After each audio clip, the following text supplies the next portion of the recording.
Imagine this, your tenant stops paying rent. You've already been carrying the mortgage, paying the taxes, and dealing with maintenance calls. And now you're months behind on rent collections. You hire an attorney, start the eviction process, and show up to court. And then you find out you may not be able to move forward. Property isn't compliant with the Rhode Island rental registry and lead paint requirements. Sounds unbelievable, right? Well, that's the reality that many Rhode Island landlords are waking up to as the state begins enforcing these regulations. Today, we're going to have a talk about what these requirements are, the fines landlords may face, why some owners are choosing to sell rather than comply, and what this could mean for the future of Rhode Island housing. So let's talk about the new reality for landlords. For years, being a landlord in Rhode Island was relatively straightforward. You bought a property, screened tenants, collected rent, fixed things when they broke, and try to make a little bit of money for taking on a lot of risk. Today, the job looks very different. Landlords are facing rising property taxes, higher insurance premiums, increased maintenance costs, expensive renovations, higher interest rates, more regulations, and longer eviction timelines. And now many landlords are being required to register their rental properties and maintain valid lead paint documentation on older homes. For large real estate investors with dozens of properties or even hundreds of homes, this is often viewed as just another business expense. But for the mom and pop landlord that owns a duplex, a triplex, or just inherited a family property, these costs can start to feel overwhelming. So what is the rental registry? Rhode Island now requires landlords to register their properties with the Rhode Island Rental State Registry. The goal is to improve housing quality and ensure rental properties meet health and safety standards. And in my opinion, I think this is a good thing. Our goal should be to make sure that properties are safe to live in. And in my opinion, as a landlord, I think this is great. I don't want my tenants living in properties that are not safe to live. And for many landlords, registering is not the issue. The bigger challenge is what comes next. Because in Rhode Island, many of the homes were built before 1978. Many of these owners will also need a valid lead paint compliance certificate. And that's where things start to become complicated. So let's talk about the lead paint issue. Let's be honest, Rhode Island has one of the oldest housing supplies in the entire country. Many of the multifamily homes we see in Providence, Pawtucket, Central Falls, Woonsocket, Cranston, and Warwick, and other communities were built before 1978. This means that these landlords now need lead paint certificates and they need to go through the entire inspection process. And sometimes the property passes without any major issues. Other times, the inspector finds peeling paint, old windows, damaged trim, exterior deterioration, and lead hazards that require repair. And that's where some small landlords hit the wall, because what starts as a simple inspection can turn into thousands or even tens of thousands of dollars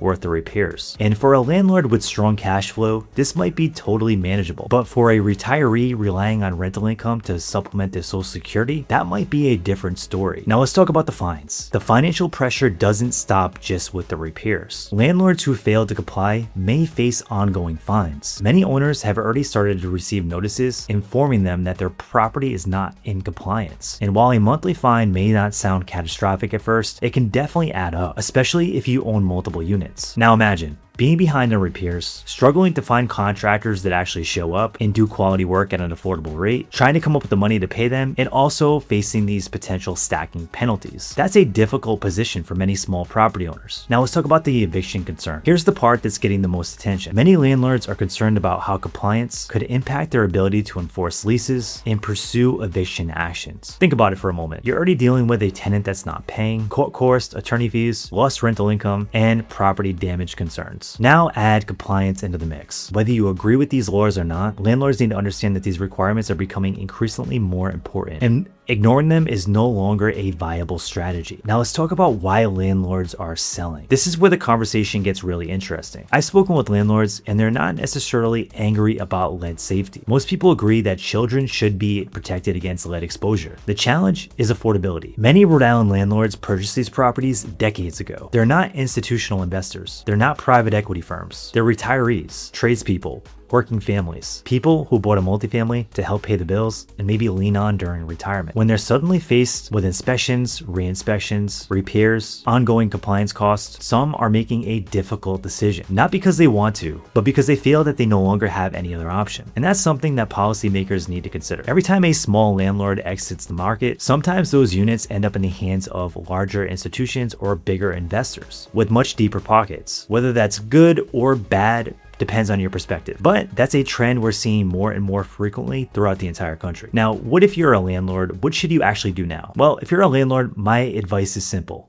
Don't wait. Find out whether your property is registered already or not. Determine whether you need the lead compliance documentation and certification or not. Talk with a licensed lead inspector and find out what you need to repair, if anything. Then find out what those repairs are actually going to cost you and create a plan before enforcement becomes a problem. The worst time to learn that you're out of compliance is when you're trying to evict a tenant that's not paying, when you're trying to refinance, or when you're trying to sell and exit the property. So I'd love to hear your thoughts. Are these regulations improving the housing quality in the Rhode Island market, or are they pushing small landlords out of the market completely? Drop a comment down in the comment section below and let me know your experience. And if you're a Rhode Island landlord thinking about buying, selling, or just simply trying to navigate today's real estate market, reach out to me. I'd be glad to help. My name is Chris Lynch with the Alpine Group at Real Brokerage. If you like this content all about Rhode Island real estate, make sure to subscribe, smash the like button, and if you want to reach out to me, my contact information is down below. Thanks again for tuning in.